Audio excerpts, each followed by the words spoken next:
না বোঝার কারণটা কি? প্রথমে আসি কিউ পয়েন্ট নিয়ে কিছু কথা বলতে। হ্যাঁ, কিউ পয়েন্ট জিনিসটা আসলে কি? এটা কি খাবো না মাথায় দেব, কি করবো? কিউ পয়েন্টটা হচ্ছে আমি যে পয়েন্টে ট্রানজিস্টারের বায়াসিং করি, অর্থাৎ যে কারেন্ট এবং ভোল্টেজের জন্য ট্রানজিস্টারটাকে অপারেশন করাবো, সেই পয়েন্টটার নাম হচ্ছে কিউ পয়েন্ট। অর্থাৎ ডিসি লোড লাইন এবং ট্রানজিস্টরের ক্যারেক্টারিস্টিক্সে যেখানে ইন্টারসেকশন পয়েন্ট হয়েছে, এটাই কিউ পয়েন্ট।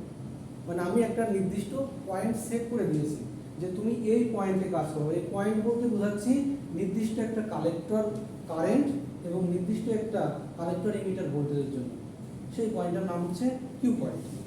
এখন এই কিউ পয়েন্ট সেট আপ করতে হয় পারফেক্টলি। যদি কিউ পয়েন্ট ঠিক না থাকে তাহলে ট্রানজিস্টারটা অ্যাম্প্লিফাইড করে ভালো কাজ করতে পারবে না। এখন এই কিউ পয়েন্ট চেঞ্জ হয়ে গেলে অসুবিধা আছে। সেই অসুবিধাটুকু রিয়েলাইজ করার জন্য আমি বলছি কিউ পয়েন্টটা কেন চেঞ্জ হয়, at which condition does Q point change in a circuit. মানে কোন কন্ডিশনে কিউ পয়েন্টটা চেঞ্জ হতে পারে? অনলি দুইটা কন্ডিশন আছে। একটা হচ্ছে যদি সার্কিটের ট্রানজিস্টার চেঞ্জ হয়ে যায় অর্থাৎ বেটা চেঞ্জ হয়ে যায়, তাহলে কিউ পয়েন্টটা চেঞ্জ হবে। আরেকটা কন্ডিশন হচ্ছে সার্কিটের টেম্পারেচার যদি চেঞ্জ হয়ে যায়। এই দুইটা কন্ডিশনের জন্য কিউ পয়েন্ট চেঞ্জ হয়।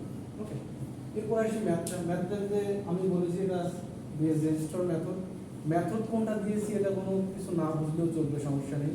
কিন্তু এখানে নর্মালি কেভিএল অ্যাপ্লাই করলে এটা হয়ে যায়। হ্যাঁ, খুব বেশি কঠিন কাজ এটা না। চিন্তা করেন একটা কেভিএল অ্যাপ্লাই করবো একটা লুপে। কেভিএল কোথায় অ্যাপ্লাই করেন? লুপের ভিতরে। এখানে লুপটা দেখানো নেই, এইখান থেকে এর মাঝে একটা লুপ আছে, অর্থাৎ এখান থেকে শুরু করে এই পায়ে দিয়ে একটা লুপ আছে, তাই না? কারণ এই ভোল্টেজ সোর্সটা যদি আমি এভাবে না লাগিয়ে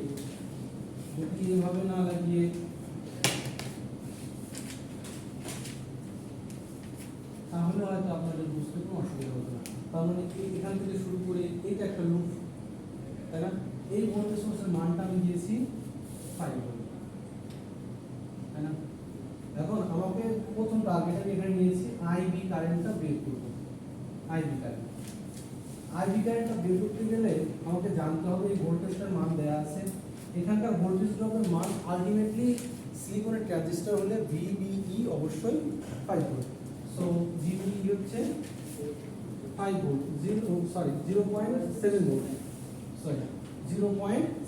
সিলিকন ট্রানজিস্টরের জন্য এটা। তাহলে এটা জানা আছে। এখন আমি কি করব? এই পয়েন্টের ভোল্টেজ জানি। এই পয়েন্টের ভোল্টেজ যদি 5 হয়, এখানকার ভোল্টেজ যদি 5 হয়, তাহলে এখানকার ভোল্টেজও 5। সো এখানকার ভোল্টেজ 5, এখানকার ভোল্টেজ 12 হয়, এখানে গ্রাউন্ড করে দেওয়া আছে। সো এটা 0, এখানে 0.7। সো আইবি হবে, আমি প্রথমে কি করব? কেভিএল অ্যাপ্লাই করব। কেভিএল অ্যাপ্লাই করলে আপনি এদিক থেকে ঘুরে এই পাশে আসবেন। সো -5। ওকে, আমি ভোল্টেজকে যোগ করতেছি। এখান থেকে ঘুরে -5, মাইনাস দিয়ে দিলাম -5। এখানে আসে, এখানে রেজিস্ট্যান্স হচ্ছে 100K, কারেন্ট হচ্ছে আইবি, আমি জানি না কারেন্টটা কত। সো এটা হবে প্লাস 100 ইনটু আইবি। এখানকার ভোল্টেজ ড্রপ পজিটিভ দিয়ে ঢুকলে 0.7। So 0.7 equal to 0। একটা লুপের ভিতরে সমস্ত ভোল্টেজকে যোগ করলে সেটা 0 হবে। তাহলে আইবি কারেন্টের মানটা দাঁড়াচ্ছে 5 মাইনাস 0.7 ডিভাইডেড বাই 100। এটা যা আসবে সেটা কি রেঞ্জে আসবে? মিলি অ্যাম্পিয়ার রেঞ্জে আসবে। এটা সামথিং মিলি অ্যাম্পিয়ার আসবে, কিন্তু অনেক স্লো আসবে, সেটাকে মাইক্রো অ্যাম্পিয়ারে দেখানোই ভালো। আইবি কারেন্ট আমি পেয়ে গেলাম, অর্থাৎ এই বেস দিয়ে কি পরিমাণ কারেন্ট আসছে সেটা পেলাম। সো প্রথমটা কিন্তু আমার হয়ে গেছে, তাই না? কিউভিএল অ্যাপ্লাই করা কঠিন কাজ, কিউভিএল অ্যাপ্লাই করা ভালো করে বুঝতে হবে। যেহেতু আইবি কারেন্ট পেয়েছি, আইবি কারেন্টের সঙ্গে আইসি কারেন্টের একটা রিলেশন আছে, তাই না? So beta equal to IC divided by IB. So IC হবে beta into IB. So better মান কত? 100। আর আইবি মান এখান থেকে আপনি বের করবেন, যেটা সেটা দিয়ে গুণ করবেন। সো এই কারেন্টটা সাধারণত বেস কারেন্ট মাইক্রো অ্যাম্পিয়ার রেঞ্জে হবে, এই কারেন্টটা সাধারণত মিলি অ্যাম্পিয়ার রেঞ্জে হবে। সো আইসি পেয়ে গেলাম। এখন বলছে ভিসিই কত? ভিসিই মানে VCE মানে এইখানকার ভোল্টেজ জানতে যাচ্ছে না, এখানকার এমিটার গ্রাউন্ড করে দেয়া আছে, এমিটার গ্রাউন্ড করে দেয়া আছে VC ইকুয়াল টু, এখানে লেখা যায় VC ইকুয়াল টু VCE, এই ই ভোল্টেজ কত 0, সো একই কথা। ওকে, সো VCE বের করতে হবে, VCE বের করার জন্য আমাকে কি করতে হবে, আমি এখানকার কারেন্ট জানলাম, IC কারেন্টটা জানলাম, তাই না, IC কারেন্টটা আমি বের করলাম, তাহলে VCE আমাকে বের করতে হবে। VC বের করার জন্য আমার কি জানা আছে, ভোল্টেজ জানা আছে, সোর্সের ভোল্টেজ VCC। সো এই VCC ড্রপ হবে কোথায়, এইখানটায় ড্রপ হবে এবং VCE তে ড্রপ হবে, এখানে একটা KVL অ্যাপ্লাই করতে হবে। সো এখান থেকে শুরু করে এই রূপে একটা KVL অ্যাপ্লাই করতে হবে। KVL অ্যাপ্লাই করলে সেই জিনিসটা দাঁড়াবে এরকম, plus 10 equal to IC into 2 plus VCE। কারণ এটা তো source voltage, supply voltage, supply voltage drop হবে কোথায় কোথায়, একটা হচ্ছে কালেক্টরের রেজিস্ট্যান্সের অ্যাক্রসে ড্রপ হবে, আর কালেক্টর ইমিটার জাংশনে ড্রপ হবে, এছাড়া তো কোনো ড্রপ নেই। সো আমি KVL চালালাম, তাই লিখলাম। এখন VCE ভোল্টেজটা হবে VCE equal to 10 minus IC2। আপনারা কিন্তু এই মানগুলো বের করে নেবেন, ওকে, আপনারা এই মানগুলো বের করে দেখায় যে মানটা কত, আমি জেনারিক ফর্মে দেখালাম, কারণ বের করে নেবেন মানগুলো। সো VCE আপনি পেয়ে গেছেন, এখানে VB লিখেছি আমি, VB কত, এই ইমিটার গ্রাউন্ড করে দেয়া আছে মানে বেজের ভোল্টেজও যা, VBE ইকুয়াল টু VB লেখা, কারণ ইমিটার গ্রাউন্ড করা 0 voltage, so VB equal to VBE। So VBE যদি 0.7 হয়, VB মান হচ্ছে 0.7। বুঝা গেল? কঠিন ছিল? কঠিন না, কিন্তু একদম মানে সব থেকে ইজিয়েস্ট ম্যাথ।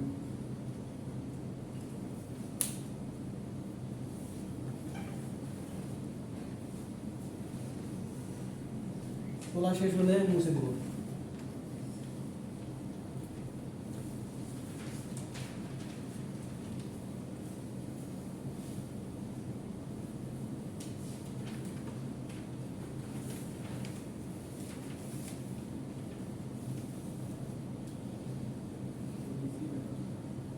হয়েছে?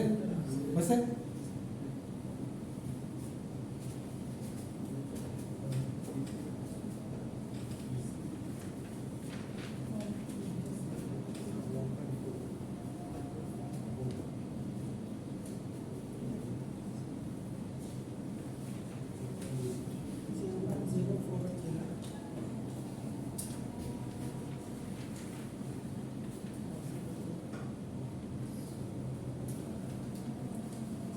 মসফেট আজকে পড়াবো হচ্ছে মসফেট। মসফেটের ফুল মিনিং হচ্ছে মেটাল অক্সাইড সেমিকন্ডাক্টর।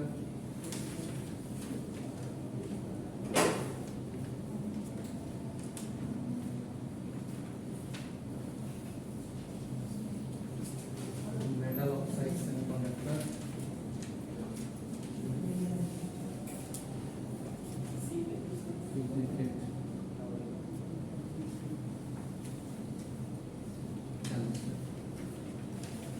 শেষ করে কুইক।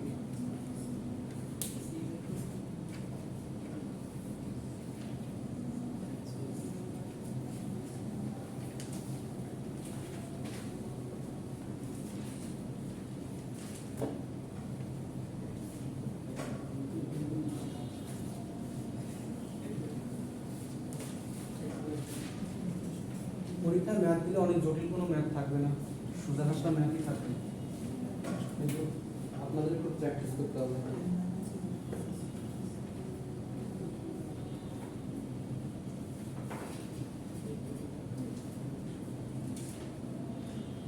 শেষ হলে বন্ধ করে দেন। কুইক, অষ্টম বেজে গেছে, আমাদের সময় নেই। ওটা এটা না, এটা না।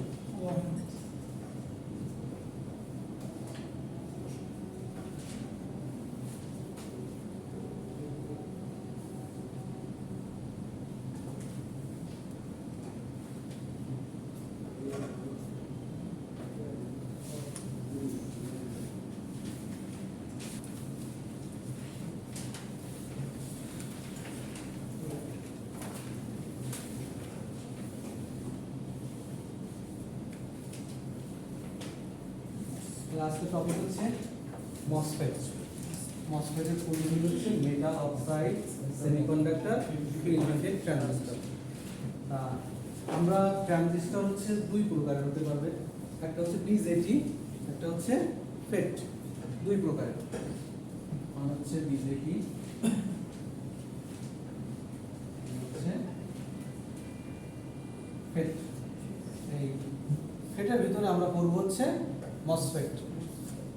মসফেটকে দুই ভাগে ভাগ করা যায়, depletion mode MOSFET, enhancement mode MOSFET. So depletion,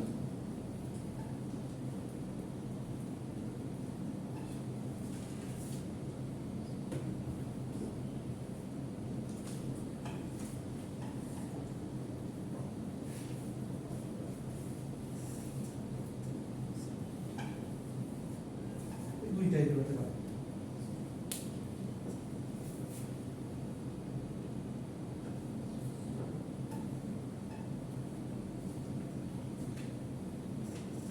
এখন এই depletion mode and enhancement mode দুইটা দুই ভাবে কাজ করে। আমি ওয়ার্কিং প্রিন্সিপাল একটু পরে পড়াবো, একটু জাস্ট ব্রাশ আপ করার জন্য বলে যাই। ডিপ্লেশন মোড যে মসফেটটা আছে এটা অল টাইম অন থাকে। আমি একে যদি কোনো ভোল্টেজ না দিয়ে থাকি গেটে, তাহলে মানে আমি যেটা দিয়ে কন্ট্রোল করবো এই ডিভাইসটাকে, সেই গেটে যদি কোনো ভোল্টেজ নাও দিয়ে থাকি এটা অল টাইম অন। সো একে যদি বন্ধ করতে হয় তাহলে গেটে আমার এক্সট্রা একটা ভোল্টেজ অ্যাপ্লাই করতে হবে। গেটে ভোল্টেজ আসলে সে বন্ধ হবে, গেটে ভোল্টেজ না থাকলে সে অন থাকবে। সো নর্মাল কন্ডিশনে অন, এই জন্য নামটা হচ্ছে ডিপ্লেশন মোড, অর্থাৎ চাপ দিয়ে বন্ধ করতে হবে। যদি ডিপ্লেট করতে পারি, ক্যারিয়ারগুলোকে ডিপ্লেট করতে সরাই দিতে পারি, তাহলে এটা বন্ধ হবে, না হলে বন্ধ হবে না। এই জন্য নাম দিচ্ছে ডিপ্লেশন মোড, মানে চ্যানেলকে আমার বন্ধ করতে হবে। আর পাশে এনহ্যান্সমেন্ট মোড। এনহ্যান্সমেন্ট মোডটা যেটা আছে এটা নর্মালি অন থাকবে না, এর গেটে যখন আমি একটা ভোল্টেজ দিব তখন এ অন হতে পারে। এখন এনহ্যান্সমেন্ট মোড এবং ডিপ্লেশন মোড মসফেট এটা আবার দুই প্রকারের হতে পারে।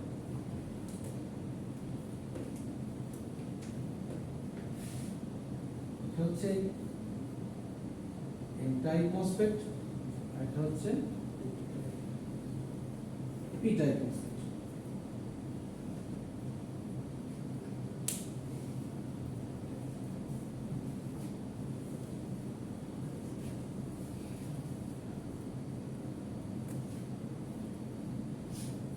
এখন এই মসফেট দেখতে কেমন তার 2D ভিউটা আমরা একটু দেখি, মসফেটটা দেখতে অ্যাকচুয়ালি কেমন। এই নাম থেকে বোঝা যাবে, একটা মেটাল থাকবে, একটা অক্সাইড থাকবে, একটা সেমিকন্ডাক্টর থাকবে, তিনটা লেয়ার একসাথে অ্যাডজাস্ট করা থাকবে, এই জন্য নাম হচ্ছে মেটাল অক্সাইড। ওকে, মেটাল অক্সাইড সেমিকন্ডাক্টর। একটু আঁক 2D ভিউ।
সো এটা দেখতে 2D ভিউ দেখতে এমন, এর পিছনে কিন্তু আরো 3D ভিউ হলে এটা অন্যরকম হবে, তাই না? সো এটা যদি একটা ডাস্টার হয়, ডাস্টারের সামনের মাথাটা কেটে দেখাচ্ছে, সো এই গেটটা বরাবর থাকতে পারে। সো এরকম 3D ভিউ হতে পারে। সো এই মসফেটকে এন টাইপ বলবো না পি টাইপ বলবো তা নির্ভর করবে এই বডিটা কোন টাইপের, সরি এই সোর্স এবং ড্রেইনটা কি টাইপের।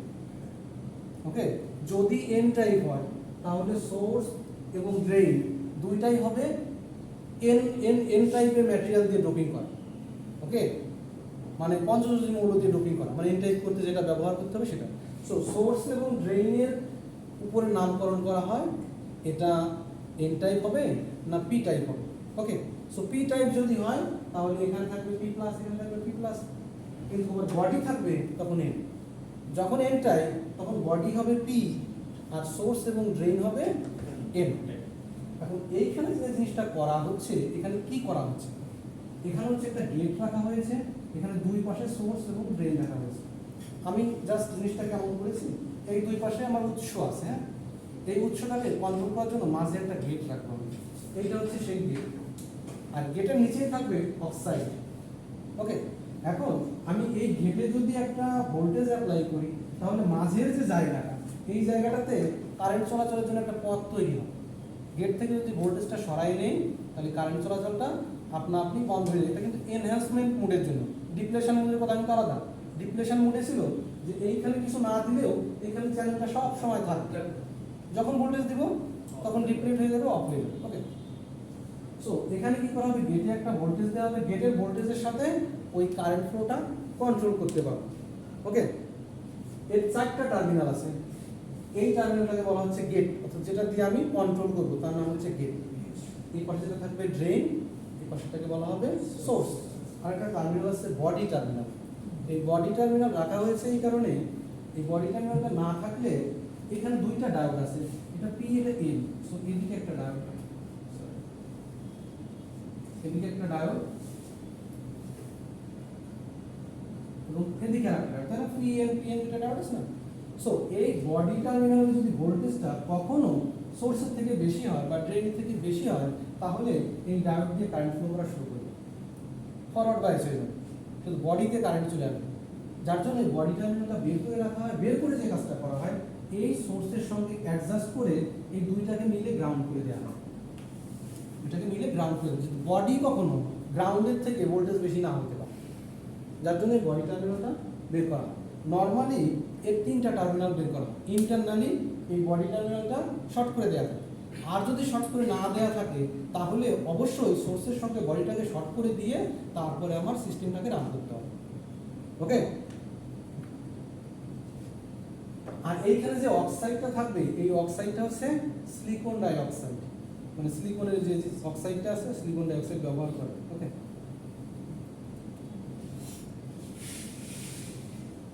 এখন আসেন এই জিনিসটা কাজ করবে কিভাবে তার একটু ব্যাখ্যা আমরা বড় করে আঁকি আর একটু বোঝার চেষ্টা করি। এটা জাস্ট হচ্ছে তার ফিজিক্যাল ডায়াগ্রামটা কেমন সেটা আমি দেখাবো। তাহলে এটা 4 টার্মিনাল, একটা হচ্ছে গেট, একটা বডি, একটা সোর্স, একটা ড্রেন। আমার কাজ কি, এটা দিয়ে হচ্ছে আমি সুইচের মতো কাজ করাইতে পারবো, আবার অ্যাম্পলিফায়ার হিসেবেও কাজ করাইতে পারবো। ট্রানজিস্টর থেকে মানে বিজেটি থেকে এর কিছু কিছু এক্সট্রা ভালো প্রপার্টি আছে, যেমন এর ইনপুট ইম্পিডেন্স হচ্ছে, ইনপুট রেজিস্ট্যান্স অনেক বেশি হয়, কারণ গেট দিয়ে কোনো কারেন্ট কখনোই এইখানে আসতে পারবে না, কারণ ইনসুলেটর আছে, ইনসুলেটর দিয়ে কোনো কারেন্ট পাস করতে পারবে না। এর জন্য নাম হচ্ছে ভোল্টেজ কন্ট্রোল ডিভাইস। কিন্তু বিজেটির ক্ষেত্রে গেট দিয়ে সবসময় কিন্তু একটা কারেন্ট থাকবে, ওটার নাম হচ্ছে কারেন্ট কন্ট্রোল ডিভাইস। ওকে, এখন দেখি এই মসফেটটা অ্যাকচুয়ালি কিভাবে কাজ করে এবং ক্যারেক্টারিস্টিক্সটা দেখতে কেমন। মসফেটের ফুল মিনিং কি?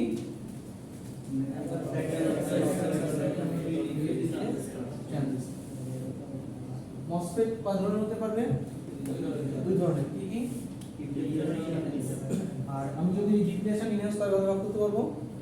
দুই ধরনের। এটাই এনটাইপ হলে তার সোর্স ড্রেন হবে কি রকম? P type. এনটাইপ হবে, এনটাইপ। ঠিক আছে, যাকে একটু মনে আছে। এখন আমরা ওয়ার্কিং প্রিন্সিপাল দেখার চেষ্টা করবো, কাজ করবে কিভাবে। সুন্দর করে বড় করে আঁকা যায়।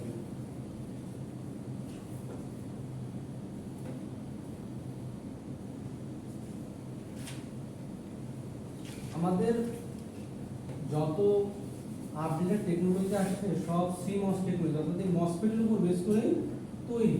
সো মসফেটটা খুবই গুরুত্বপূর্ণ টপিক।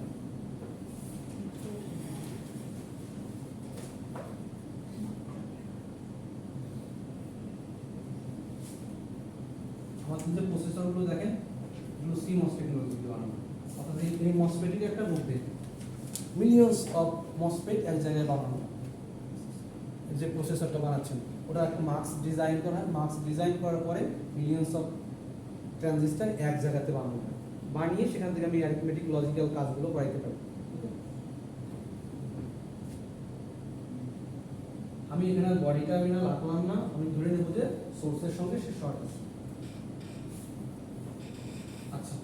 আপনাদের মাথায় আরেকটা কোশ্চেন আসা উচিত যে স্যার এই যে পার্টটা আপনি এখান থেকে বের করে নিচে দেখাচ্ছেন এটা কিভাবে করেন? এর প্রসেসিং একটা হিউজ প্রসেসিং আছে, ওকে?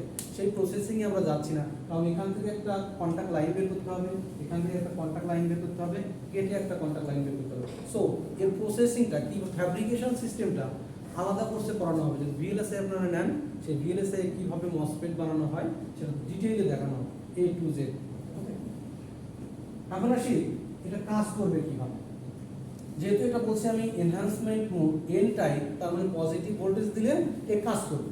আমি কি করলাম, এই দুইটাকে প্রথমে গ্রাউন্ড করে রাখলাম, এই সোর্স এবং ড্রেইনকে গ্রাউন্ড করে রাখছি, জিরো পোটেনশিয়াল, ওকে? আর আমি কি করেছি, গেটে একটা ভোল্টেজ দিব, পজিটিভ ভোল্টেজ, ওকে? এখানে সামথিং VGS গেট ভোল্টেজ দিলাম, গেটে একটা ভোল্টেজ দিলাম, বাকি দুইটা পয়েন্টকে আমি গ্রাউন্ড করে রাখবো।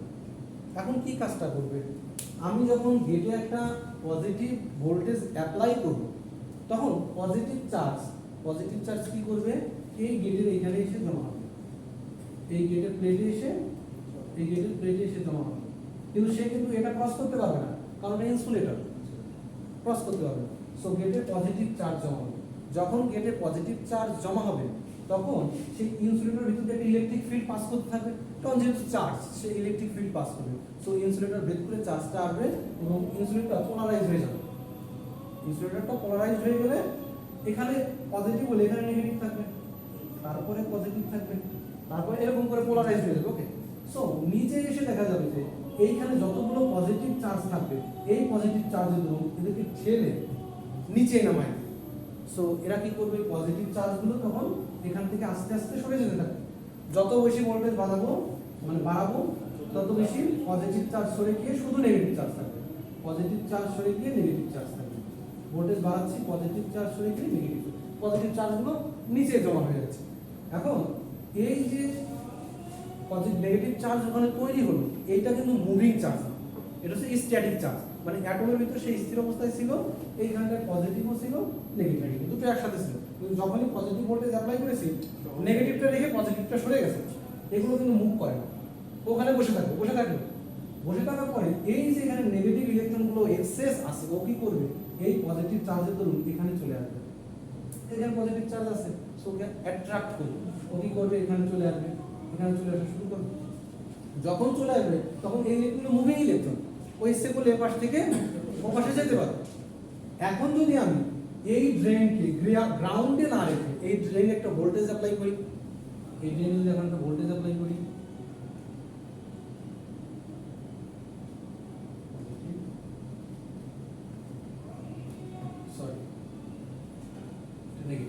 ড্রেন একটা VDS এর নাম হলো ড্রেন টু একটা সোর্স ভোল্টেজ, এটা অ্যাপ্লাই করব। অর্থাৎ এই দুই টার্মিনালের মাঝে একটা ভোল্টেজ আমি অ্যাপ্লাই করলাম। ভোল্টেজ অ্যাপ্লাই করলে যদি ফ্রি ইলেকট্রন থাকে সে তো দৌড়াবে, অবশ্যই ফ্রি ইলেকট্রন থাকলে সে দৌড়াবে না, কারণ এইখানে তার ইলেকট্রন আছে, এই ইলেকট্রনগুলো কি চলার পথটা, ওখানে যদি হোল থাকতো, হোলের সাথে হোলের জন্য তো পথ তৈরি হতো না, ওখানেই কম্বাইন হয়ে যেত। সো হোলটাকে যেহেতু আমি সরিয়ে দিয়েছি, সো এই ইলেকট্রনগুলো সহজেই এই সোর্স থেকে ড্রেনে পাস হতে পারে, ওকে? এটা কাজ করবে মূলত এভাবে। এখন একটা জিনিস বলি, আরেকটা জিনিস বলি, এই যে আমি বললাম এইখানে যখন ভোল্টেজটা অ্যাপ্লাই করি নাই, তখন যে চ্যানেলটা এটার নাম হচ্ছে চ্যানেল লেন্থ L, এটার নাম হচ্ছে চ্যানেল, যেটা ভিতর দিয়ে ইলেকট্রন আদান প্রদান হচ্ছে সেটা হচ্ছে চ্যানেল। এই চ্যানেলের উইথ, এখানে চিন্তা করুন ডেপথ কতটা ডেপথ, এখানে দেখেন সব জায়গায় সমান দেখাচ্ছে, সব জায়গাতে সমান দেখাচ্ছে। যখন এইটা গ্রাউন্ডে ছিল, তখন দেখেন এই গেট এবং সোর্সের এগেইনস্টে ভোল্টেজের পার্থক্য যদি দুই এখানে 2 ভোল্টেজ দিতাম, এখানে 0, পার্থক্য কত 2, তাই তো? আবার এটা যদি গ্রাউন্ডে থাকে, এখানকার ভোল্টেজ 2, এর পার্থক্য কত 2 তো পার্থক্য, মানে সব জায়গায় পার্থক্য সমান। তাই যদি হয় তাহলে যে চ্যানেলটা তৈরি হলো, চ্যানেলের থিকনেস সব জায়গায় সমান থাকবে, এখানে যতটুকু ডেপথ থাকবে এখানেও সেম ডেপথ থাকবে। কিন্তু মনে করেন এখানে 2 ভোল্ট দেওয়া ছিল, আমি এখানে গ্রাউন্ডে না রেখে এখানে কি করলাম, আমি 1 ভোল্ট অ্যাপ্লাই করলাম, তাহলে এখানে 2 ভোল্ট, এখানে 1 ভোল্ট, পার্থক্য কত 1 ভোল্টের পার্থক্য, কিন্তু এখানে পার্থক্য কিন্তু এখনো 2 ভোল্টেরই আছে। সো এদিকের চ্যানেল যতটুকু মোটা হবে এদিকের চ্যানেল কিন্তু ততটুকু মোটা হবে না, কারণ এদিকে ইফেক্টিভ ভোল্টেজের পরিমাণ কম আছে। ওকে, এখন এইটা বোঝার জন্য এর ক্যারেক্টারিস্টিক্সটা একটু আমরা দেখি, ইলেকট্রিক্যাল ক্যারেক্টারিস্টিক্সটা কেমন হবে। আমি কি করব, গেটে একটা ভোল্টেজ অ্যাপ্লাই করব, তার জন্য ড্রেন কারেন্ট এবং ড্রেন ভোল্টেজের সাথে একটা ইকুয়েশন লিখব। ওকে, আমার আউটপুট কারেন্ট হচ্ছে ড্রেন কারেন্ট আইডি, আমার ইলেকট্রনগুলো এদিক থেকে এদিকে যাবে, সো কারেন্টটা আসবে এদিক থেকে এদিকে। আমার এক্স ওয়াই অ্যাক্সিস থাকবে ড্রেন কারেন্ট, আর এখানে থাকবে ড্রেন ভোল্টেজ ভিডিএস। ভিডিএস মানে ড্রেন টু সোর্স ভোল্টেজ, আমি ভোল্টেজটা অ্যাপ্লাই করেছি ড্রেন টু সোর্সের এগেইনস্টে। ওকে, আর ভিজিএস হচ্ছে গেট ভোল্টেজ। এই মসফেটটা অন করতে গেলে মিনিমাম একটা ভোল্টেজ দিতে হবে, মানে এই যে চ্যানেলটা ক্রিয়েট করতে হবে, এই চ্যানেল ক্রিয়েট করার জন্য নির্দিষ্ট একটা ভোল্টেজ না দিতে হবে না। আমি দিলাম point on volt, point on ভোল্টের জন্য এখানে যতগুলো চার্জ আসলো ততগুলো চার্জ এখানে নেগেটিভ চার্জ আনলো, কিন্তু তাতে হয়তো চ্যানেলটা সাফিসিয়েন্ট হবে না যে কারেন্টটা এদিক থেকে এদিকে ফলো করবে। ওকে, সো মিনিমাম যে ভোল্টেজটা লাগে সেই ভোল্টেজটার নাম হচ্ছে ভিটিএইচ।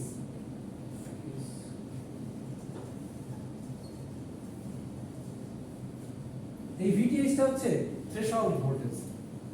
থ্রেশহোল্ড ভোল্টেজ অর্থাৎ মিনিমাম যে ভোল্টেজের জন্য ট্রানজিস্টরটা অন হবে সেই ভোল্টেজটার নাম হচ্ছে থ্রেশহোল্ড ভোল্টেজ।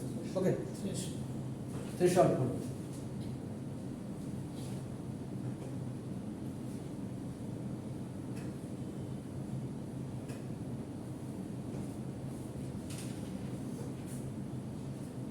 প্রথমে চিন্তা করি, গেটে কিন্তু কোনো কিছু অ্যাপ্লাই না করলে কোনো কারেন্ট আমি পাবো না।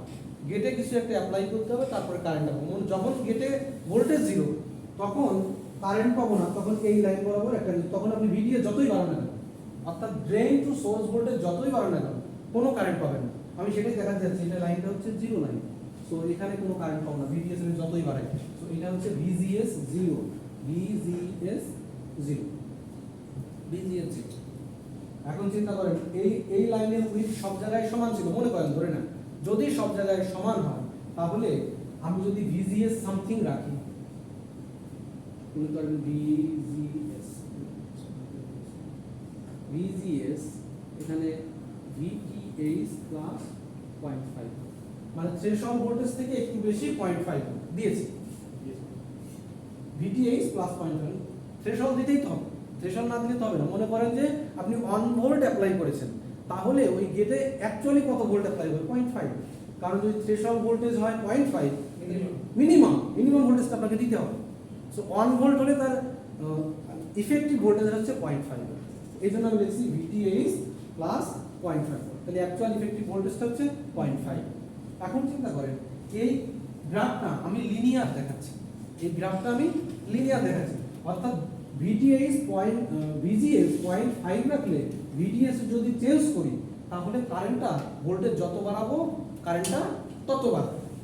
একইভাবে আমি যদি গেটের ভোল্টেজের মান আরো বাড়াই দেই, ভিজিএস ভিটিএইচ প্লাস 1 ভোল্ট, তাহলে দেখা যাবে যে এরকম হবে। ওকে, এখন এই গ্রাফটা সত্য তখনই যখন এই চ্যানেলের উইথ সব জায়গাতে সমান, যখন সব জায়গাতেই সমান। যদি সব জায়গাতেই সমান হয় তাহলে ভিজিএস যা অ্যাপ্লাই করব তারপরে যদি ভিডিএস চেঞ্জ করি তাহলে কারেন্টটা লিনিয়ারলি চেঞ্জ হবে, কিন্তু এই কারেন্টটা লিনিয়ারলি সাধারণত চেঞ্জ হয় না। মনে করেন আপনি এসে আগে উদাহরণ, এখানে 2 ভোল্ট অ্যাপ্লাই করে রেখেছিলাম, এখন ভিডিএস আপনি কি করেছেন, মনে করেন যে 1.7 ভোল্ট অ্যাপ্লাই করছেন। 1.7 ভোল্ট অ্যাপ্লাই করলে খেয়াল করবেন, প্রথমে যখন এখানে কোনো ভোল্টেজ ছিল না তখন চ্যানেলটা এই বরাবর ক্রিয়েট হয়েছিল, একদম ডেপথ সমান ছিল, কিন্তু যখন আপনি 1.7 দিয়েছেন এখানে আছে 2 ভোল্ট, পার্থক্য কত? 0.3। তাহলে কি এখানে কোনো থ্রেশহোল্ড ভোল্টেজের পরিমাণ ভোল্টেজ আছে? 0.3 ভোল্ট আছে। 0.3 ভোল্টের জন্য যে পরিমাণ চ্যানেল হবে মনে করেন সেটা বাঁকা হয়ে যাবে। সো এদিকে চ্যানেল মোড়া থাকলেও এদিকে চ্যানেল থাকবে না। এই যে ড্রেন টু গেট টু সোর্সের যে ভোল্টেজের ইফেক্টের জন্য চ্যানেলটা যে ছোট হয়ে যাচ্ছে এটাকে বলা হয় পিঞ্চ অফ, এটাকে বলা হয় পিঞ্চ অফ।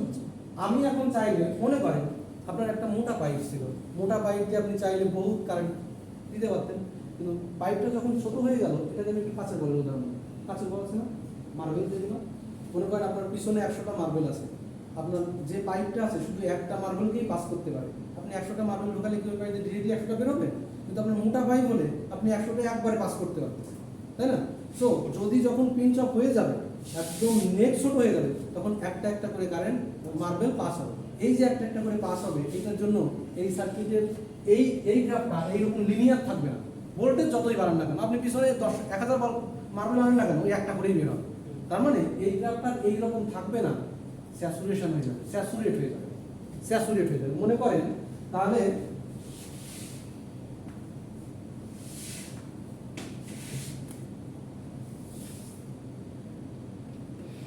এই ড্রেন ভোল্টেজ যদি গেট ভোল্টেজের থেকে কম থাকে, তাহলে গ্রাফটা এইরকম করে উঠতে থাকবে। যখন ড্রেনের ভোল্টেজ সোর্সের গেটের ভোল্টেজ থেকে কম থাকবে, তখন লিনিয়ারলি উঠবে। যখনই ড্রেনের ভোল্টেজ গেটের ভোল্টেজের কাছাকাছি বা তার থেকে বেশি হয়ে যাবে, তখন আর কারেন্টের পরিমাণ বাড়বে না, তখন স্যাচুরেট হয়ে যাবে। তখন স্যাচুরেট, কারণ বাড়বে কি করে? গেটে তো সেই পরিমাণ ভোল্টেজ নাই, কারণ হচ্ছে এখানে হচ্ছে চ্যানেলটা ছোট হয়ে গেছে। চ্যানেল ছোট হয়ে গেলে এখন তার ইলেকট্রনগুলো পাস হতে পারছে না। বোঝা গেল? এখন এই যে ভোল্টেজটা দিলাম এখানে ভিডিএস স্যাচুরেশন, কখন স্যাচুরেট হবে? যখন ভিডিএস মাইনাস ভিডিএস, যখন ভিজিএস থেকে থ্রেশহোল্ড ভোল্টেজ বাদ দিব, ওই পরিমাণ ভোল্টেজ হলে পারে সে স্যাচুরেশনে পৌঁছে যাবে। মনে করেন যে যদি থ্রেশহোল্ড ভোল্টেজ 0.5 হয়, 0.5 হয়, গেট ভোল্টেজ যদি আপনি 2 দিয়ে রাখেন, তাহলে ভিজিএস মাইনাস ভিটি কত হবে? ভিজিএস মাইনাস ভিটি হবে 2 মাইনাস 0.5, তাহলে এটা হচ্ছে 1.5। তাহলে আপনি ম্যাক্সিমাম ভিডিএস এর মান 1.5 ভোল্ট করতে পারবেন, তার বেশি পারবেন না। তার বেশি করলে কারেন্ট আর পারবে না, তখন স্যাচুরেট হয়ে যাবে। এই জন্য ভিডিএস স্যাচুরেশন বলা হচ্ছে। এর বেশি ভোল্টেজ আপনি অ্যাপ্লাই করলেও আপনার সেটা কোনো কাজে আসবে না। বোঝা গেল? এটা ছিল মোটামুটি একটা মসফেটের জেনারেল ধারণা, মসফেটটা কিভাবে কাজ করে, কেন মসফেটের ক্যারেক্টারিস্টিক্স কাজটা এমন হবে, তার বিষয়ে একটা জেনারিক ধারণা। এখন মসফেট সম্পর্কে আপনাদের কোনো যদি চিন্তা ভাবনা থাকে একটু বলেন যে স্যার এই জিনিসটা বুঝি না, এই জিনিসটা কি। অ্যাকচুয়ালি জিনিসটা কিছুই না, একটা ফিজিক্যাল ডিভাইস। আমি অ্যারেঞ্জমেন্ট করেছি, একটা সোর্স রেখেছি, একটা ড্রেন রেখেছি, একটা সোর্স একটা ড্রেন, মাঝে একটা গেট রেখেছি। ওই গেট দিয়ে হচ্ছে জলটাকে মানে ইলেকট্রনটাকে আসা যাওয়াকে আমি কন্ট্রোল করব। সেই ইলেকট্রনের আসা যাওয়া বিভিন্ন ক্যারেক্টারিস্টিক্স নিয়ে আমি সেটাকে অ্যাম্পলিফায়ার হিসেবে ইউজ করতে পারবো কিংবা সুইচ হিসেবে ইউজ করতে পারবো। স্যাচুরেশনে সে নরমালি সুইচ হিসেবে কাজ করবে। সো ডিরেক্টলি তাকে সুইচ হিসেবে ব্যবহার করতে, সেই ট্রানজিস্টরের মতোই একই কাজ করবে, কিন্তু এটার এফিসিয়েন্সি ওই ট্রানজিস্টর থেকে ভালো।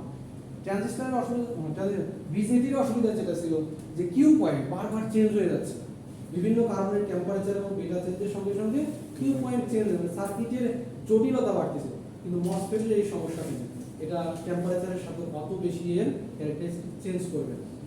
এটার ইনপুট ইম্পিডেন্সও ইনপুট রেজিস্ট্যান্সও আমার বিজেডি থেকে অনেক হাই, যেটা হচ্ছে আরও বেশি ভালো অ্যাম্পলিফায়ার হিসেবে কাজ করতে সাহায্য করে।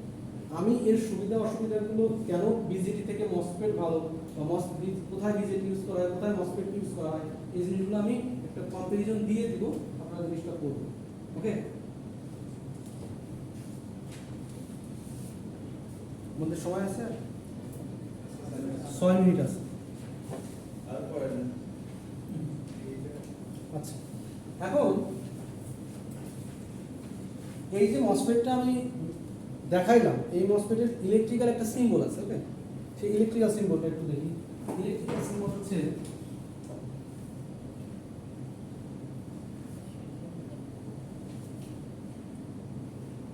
এটা হবে গেট, হবে সোর্স, হবে ড্রেন।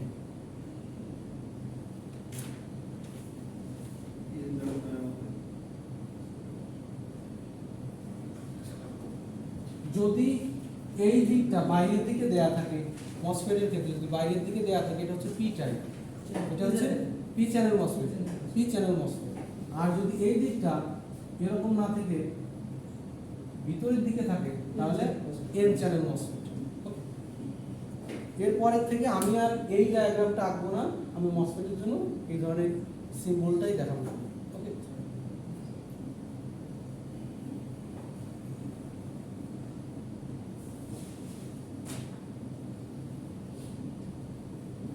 ঠিক আছে তাহলে এখন আপনাদের কিন্তু টপিক আরও অনেক কিছু বাদ আছে, ক্লাসগুলোর খুব বেশি আর পাচ্ছি না। তো 3টা 4টা ক্লাস যাই থাকবো না কেন তার ভিতরে কিন্তু